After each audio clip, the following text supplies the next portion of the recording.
तो hello everyone, बहुत बहुत स्वागत है दोस्तों एक बार फिर से आप सभी को योर स्टडी क्लासेस में। तो गाइज आज की इस वीडियो में सामाजिक विज्ञान के 20 ऐसे महत्वपूर्ण व विकल्पी प्रश्न के बारे में बात करने वाले हैं। ये जो भी प्रश्न है बोर्ड एग्जाम 2024 में 100% पूछा जाएगा। ठीक है, ये प्रश्न बोर्ड एग्जाम में हर एक साल पूछा जाता है और 2024 में 100% पूछा जाएगा। इसलिए मैं चाहता हूं कि इन सभी प्रश्नों को आप तैयार कर लीजिए ताकि बोर्ड एग्जाम में आपको दिक्कत ना हो। ठीक है, तो एक एक प्रश्न को एकदम सॉल्यूशन के साथ बताने वाला हूं। तो आइए देख सकते हैं, आपका जो पहला प्रश्न है देख सकते हैं कि कह रहा है कि यंग इटली सोसाइटी के संस्थापक कौन है। यंग इटली सोसाइटी के संस्थापक कौन है? गैरीवाल्डी है कि बिस्मार्क है, काबूर है कि मेजनी है? तो यंग इटली सोसाइटी के संस्थापक जो है वो मेजनी है। क्या हो जाएगा इसका राइट आंसर जो हो जाएगा मेजनी हो जाएगा।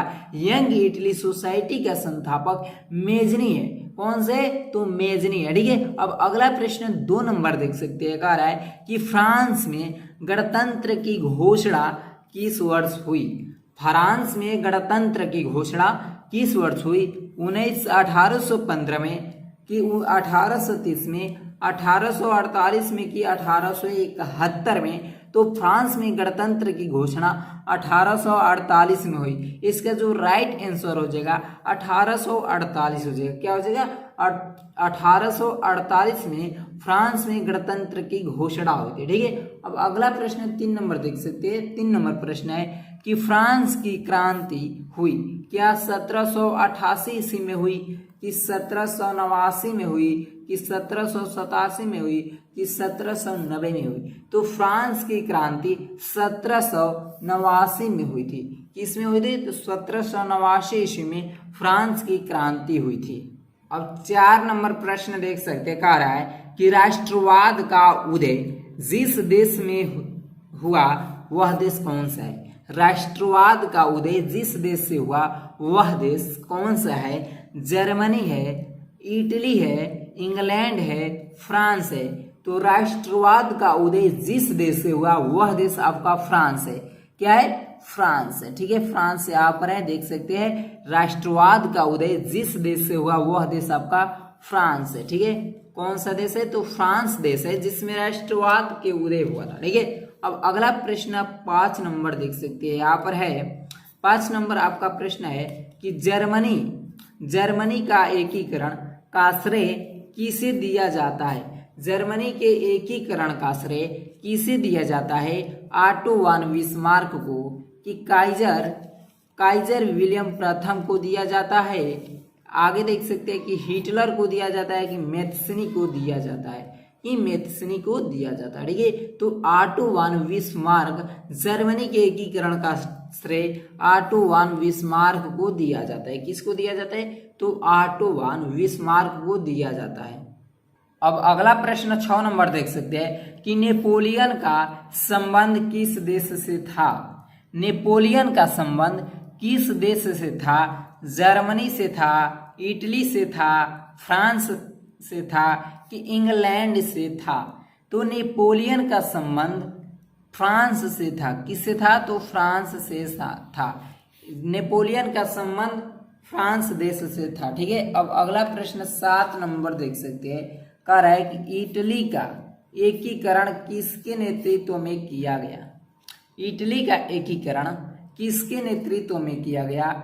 Joseph Garibaldi, auto von Bismarck, Napoleon और विलियम प्रथम? तो इटली का एकीकरण जोसेफ गैरीवाल्डी के नेतृत्व में किया गया। किसके नेतृत्व में इटली का एकीकरण किया गया? तो जोसेफ गैरीवाल्डी। ठीक है, इसके ही नेतृत्व में इटली का एकीकरण किया गया। अगला प्रश्न 8 नंबर देख सकते हैं कि जर्मनी को किस वर्ष एक स्वतंत्र राज्य घोषित किया गया? जर्मनी को किस वर्ष एक स्वतंत्र राज्य घोषित किया गया? 1871 में, 1872 में, 1880 में, 1876 में? तो जर्मनी को किस वर्ष एक स्वतंत्र राज्य घोषित किया गया? तो 1871 में। किसमें? 1871 में। अगला प्रश्न 9 नंबर देख सकते हैं कि महामंदी का फ्रांस किस वर्ष हुआ? 1919 में, 1924 में, 1934 में, 1929 में। तो महामंदी का फ्रांस किस वर्ष हुआ? तो इसका जो राइट आंसर हो जाएगा 1929 ईस्वी हो जाएगा। क्या हो जाएगा?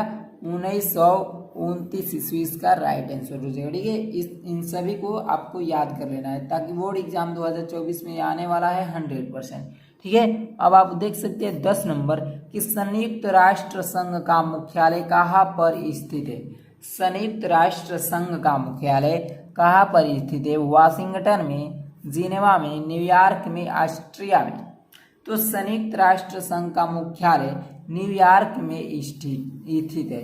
कहाँ पर? तो न्यूयॉर्क में स्थित है। ठीक है, अब आगे देख सकते हैं आपके 11 नंबर प्रश्न कि अफ्रीका में किस बीमारी के प्रसार से अधिकांश जानवरों की मृत्यु हो गई थी? अफ्रीका में एक बीमारी आई थी जिस बीमारी के कारण अधिकांश जानवरों की मृत्यु हो गई। ठीक है, तो वह बीमारी का नाम आपको बताना है। प्लेग है वह बीमारी, कि रिंडरपेस्ट है, कि मलेरिया है, कि एनिमल फीवर है। तो अफ्रीका में जो बीमारी आई थी जिस बीमारी के फैलने से अधिकांश जानवरों की मृत्यु हो गई, वह बीमारी आपका रिंडरपेस्ट है।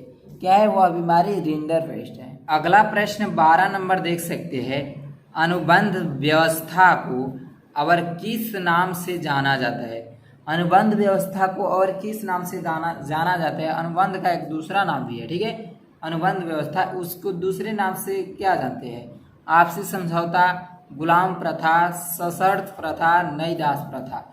तो अनुबंध व्यवस्था को एक दूसरे नाम से जाना जाता है नई दास प्रथा। नई दास प्रथा इसका राइट आंसर हो जाएगा। ठीक है, अब अगला प्रश्न देख सकते हैं आपका 13 नंबर है कि 1919 ईस्वी से 1919 ईस्वी के बीच 1914 से 1919 के बीच विश्व के शक्तिशाली देशों की आपसी औपनिवेशिक प्रतिस्पर्धा और उनके साम्राज्यवादी इरादों के कारण कौन सा युद्ध हुआ? 1914 और 1919 के बीच विश्व में कौन सा युद्ध हुआ था? तो इसका राइट आंसर क्या हो जाएगा? क्या प्रथम विश्व युद्ध हो जाएगा, कि द्वितीय विश्व युद्ध हो जाएगा, कि रूस जापान युद्ध हो जाएगा, कि अणुबम युद्ध हो जाएगा? तो जो इसका राइट आंसर हो जाएगा वो हो जाएगा प्रथम विश्व युद्ध। क्या हो जाएगा? प्रथम विश्व युद्ध। 1914 और 1919 के बीच में जो युद्ध हुआ था वो है आपका प्रथम विश्व युद्ध। ठीक है, प्रथम विश्व युद्ध। अब अगला प्रश्न 14 नंबर देख सकते हैं कि जमीन को उपजाऊ बनाकर गेहूं व कपास की खेती हेतु कैनाल कॉलोनी कहाँ बसाई गई? जमीन को उपजाऊ बनाकर गेहूं व कपास की खेती हेतु कैनाल कॉलोनी कहाँ बनाई गई? इसका विकल्प देख सकते हैं, गुजरात में बनाई गई, कि उत्तर प्रदेश में, कि पंजाब में, कि उड़ीसा में। तो जमीन को उपजाऊ बनाकर गेहूं व कपास की खेती व कैनाल कॉलोनी कहाँ बसाई गई? तो पंजाब में बसाई गई। कहाँ पर? पंजाब में बसाई गई। ठीक है, 15 नंबर प्रश्न देख सकते हैं, कह रहा है कि महात्मा गांधी दक्षिण अफ्रीका से वापस कब लौटे? महात्मा गांधी दक्षिण अफ्रीका से वापस कब लौटे? 1914 में लौटे, 1915 में लौटे, 1918 में लौटे, 1919 में लौटे। तो महात्मा गांधी दक्षिण अफ्रीका से भारत 1915 में लौटे थे। किसमें, किस सन में? तो 1915 ईस्वी में महात्मा गांधी दक्षिण अफ्रीका से वापस लौटे थे। ठीक है, अब देख सकते हैं आपका 16 नंबर प्रश्न है कि 13 अप्रैल 1919 को किस घटना से संबंधित? 13 अप्रैल सन 1919 किस घटना से संबंधित है? सत्याग्रह आंदोलन की शुरुआत, साइमन कमीशन, भारत आगमन, असहयोग आंदोलन की शुरुआत, कि जलियांवाला बाग हत्याकांड। तो 13 अप्रैल सन 1919 जलियांवाला बाग हत्याकांड से संबंधित है। ठीक है, जलियांवाला बाग 13 अप्रैल सन 1919 को हुआ था। ठीक है, अब आगे प्रश्न 17 नंबर देख सकते हैं, कह रहे कि महात्मा गांधी ने असहयोग आंदोलन कब आरंभ कर दिया? महात्मा गांधी ने असहयोग आंदोलन कब आरंभ कर दिया? 1919 में, 1920 में, 1921 में, कि 1923 में?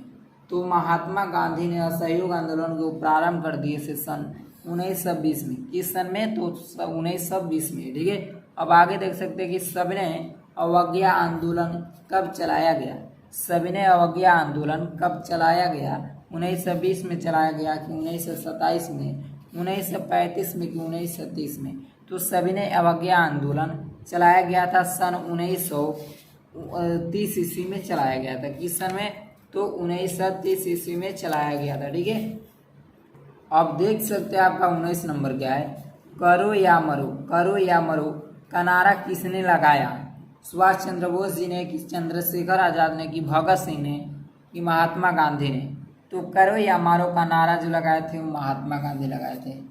महात्मा गांधी ने करो या मरो का नारा लगाया था। ठीक है, इस वीडियो का अंतिम प्रश्न यानी प्रश्न नंबर 20 है कि असहयोग आंदोलन का मुख्य कारण क्या था? असहयोग आंदोलन का मुख्य कारण क्या था? रॉलेट एक्ट था, प्रथम विश्व युद्ध था, खिलाफत आंदोलन था कि द्वितीय विश्व युद्ध था? तो असहयोग आंदोलन का मुख्य कारण खिलाफत आंदोलन था। क्या था? खिलाफत आंदोलन। दोस्तों अगर ये वीडियो अच्छी लगी होगी तो वीडियो को लाइक कर दीजिए। अगर चैनल पर पहली बार आएंगे तो प्लीज़ चैनल को सब्सक्राइब कर लीजिए।